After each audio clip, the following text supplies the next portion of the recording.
just traveling along that coastline, you can see and feel and hear this tremendous explosion of life. I mean, it's belugas, it's scoters, it's the shorebirds, the sea life, all the way up to polar bears. Well, that is a clip from a documentary created by Build Films. Trevor Gill is one of the filmmakers with Build Films. I'm going to get you to say the title of that documentary because I don't want to butcher it. It's from the Inuktitut language, right? It's in Inuktitut, so it's Talarut Tiup Tarianga, or Lancaster Sound, which is the region that we shot the film in. And what is the documentary about? Well, we shot up in North Baffin Island. We actually sailed in a sailboat in the Lancaster Sound area, which we were sent up by a group called Oceans North, and the film is basically advocating for a national marine conservation area in that region of Canada or of Nunavut. And Lancaster Sound, which I didn't know, has one of the world's largest narwhal population, which is pretty incredible. As a Canadian, I feel like we should know things like this.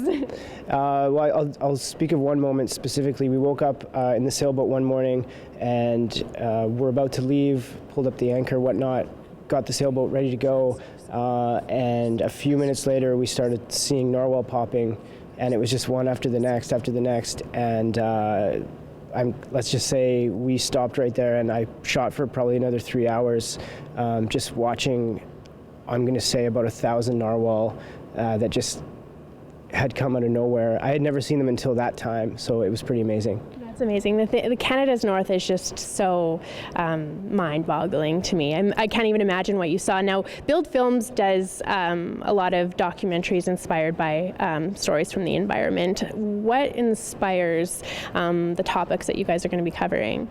Well, definitely, we work a lot advocating for protecting areas. We've worked in Hudson Bay, on the western side of Hudson Bay, here in Manitoba actually, where there is 57,000 beluga whales that summer in the area each year, and when you're up there, it is white. Like, there are a lot of beluga whales. So we've been right across the Arctic from Northwest Territories, in Darnley Bay, Hudson Bay, and North Baffin Island.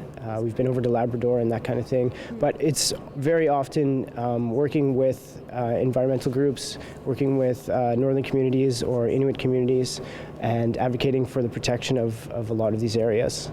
And what goes into making a film like this? Because anybody who works in the industry knows that capturing moments that are kind of set out for you and set up for you are difficult enough, but then you have to capture an animal in their natural environment, and that is completely out of control. Can you give us a little glimpse into maybe behind the scenes and actually what it takes to create a film like this? Yeah, sure. I mean, it's very important to go in with a plan, sort of know what you want to get, but there are days when you'll wake up and that plan goes out the window very quickly because there's a polar bear beside your camp, or all of a sudden, like I mentioned earlier, there's 1,000 narwhal that just showed up. It's basically being ready to go at all times. Sometimes there's northern lights that appear and it's 3 o'clock in the morning.